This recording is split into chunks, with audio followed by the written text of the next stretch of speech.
Media the great fourth estate.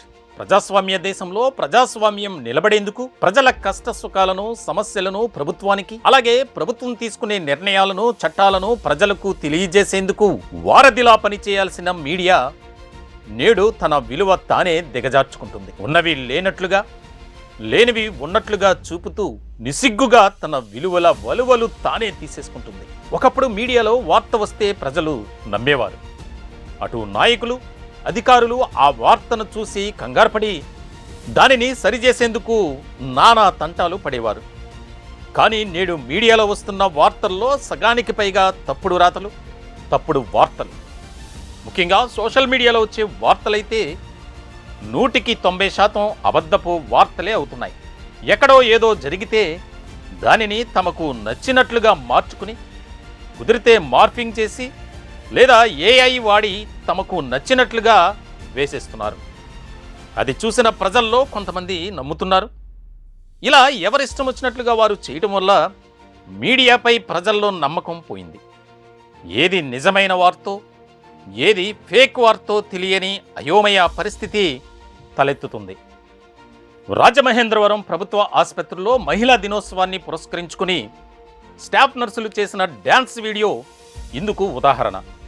అంతర్జాతీయ మహిళా దినోత్సవం సందర్భంగా కొంతమంది డ్యూటీలో లేని నర్సింగ్ సిబ్బంది 5 నిమిషాలు సరదాగా డ్యాన్స్ చేస్తే విధులు నిర్వర్తించకుండా రీల్స్ చేస్తున్న నర్సులు, పేషెంట్లను గాలి కుదిలేసి సరదాలు చేసుకుంటున్న నర్సులు అని ఇటు మీడియాలోనూ అటు సోషల్ మీడియాలోనూ వార్తలు రావటం, ప్రభుత్వం ఆగమేఘాల మీద అదేదో నేరం ఘోరం అన్నట్లుగా డ్యాన్స్ చేసిన 2 స్టాఫ్ నర్సులను సస్పెండ్ చేసి చప్పట్లు కొట్టిన పాపానికి 16 మంది నర్సులకు షోకాజ్ నోటీసులు ఇవ్వడం చకచకా జరిగిపోయాయి. నర్సులు డ్యాన్స్ చేసిన వీడియోలో వారు విధులలో లేరు అనడానికి కారణం వారు మామూలు డ్రెస్సుల్లో ఉండటం. డ్యూటీలో ఉంటే యూనిఫామ్లో ఉండేవారు. యూనిఫామ్లో ఉండి పేషెంట్లను పట్టించుకోకపోతే అది ఖచ్చితంగా బాధ్యతారాహిత్యమే, క్రమశిక్షణా చర్యలు తీసుకోవాల్సిందే. పైగా వారు ఎక్కడా అసభ్యకరంగా దుస్తులు వేసుకోలేదు, అసభ్యకరంగా డ్యాన్సులు చేయలేదు. కానీ మహిళా దినోత్సవం సందర్భంగా కార్యక్రమం నిర్వహించుకుని విధులలో లేకుండా చేసిన పనికి సస్పెండ్ చేయటం దారుణం. వారిని మానసికంగా హింసించడమే.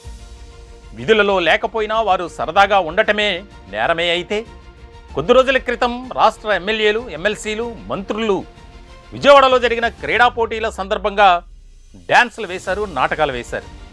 దానికి ముఖ్యమంత్రి చంద్రబాబు సంతోషంగా చప్పట్లు కొట్టారు. రాగద్వేషాలకు అతీతంగా, కుల మతాలకు అతీతంగా, బంధుప్రీతి అవినీతి లేకుండా ప్రజలను పాలిస్తామని రాజ్యాంగంపై ప్రమాణం చేసిన మన ప్రజాప్రతినిధులు ఎంత చక్కగా రాజ్యాంగబద్ధంగా పాలన చేస్తున్నారో చూస్తూనే ఉన్నాం. ఎవరికి నచ్చినట్లుగా వారు చేస్తున్నారు. సాక్షాత్తు అసెంబ్లీ నుంచి మహిళలకు అసభ్యకరమైన వీడియో కాల్స్ చేసిన ఎమ్మెల్యేలపై ఏ చర్యలు తీసుకున్నారో ఏలిన వారే చెప్పాలి. ప్రజలను పాలించాల్సిన నాయకులు పాలనను గాలి కుదిలి 4 రోజుల పాటు క్రీడలని, నాటకాలని కోట్లాది రూపాయల ప్రజల సొమ్ముతో ఎంజాయ్ చేయటం ఏమి న్యాయమో కూడా ప్రభుత్వం ప్రజలకు సమాధానం చెప్పాలి. అది తప్పు కాకపోతే నర్సులు చేసింది తప్పు కాదు. ఒకవేళ నర్సులు చేసింది తప్పే అయితే ప్రజాప్రతినిధులు చేసింది కూడా తప్పే. వారిపై కూడా ప్రభుత్వం క్రమశిక్షణా చర్యలు చేపట్టాలి. తమకొక నీతి, కింది స్థాయి చిన్న స్థాయి ఉద్యోగులకు ఒక నీతి లాంటి 100 ప్రమాణాలను ప్రభుత్వం ఇప్పటికైనా మానుకొని నర్సులపై వేసిన సస్పెండ్ వేటు ఉపసంహరించుకోవాలి. అప్పుడే చట్టం అందరికీ ఒక్కటే అన్న విషయం ప్రజలకు అర్థమవుతుంది. ఇటువంటి అన్యాయాలకు వ్యతిరేకంగా సామాన్యుడి చేతిలో సామాజిక అస్త్రం నంబర్ 1 న్యూస్ ఎప్పుడూ ముందుంటుంది.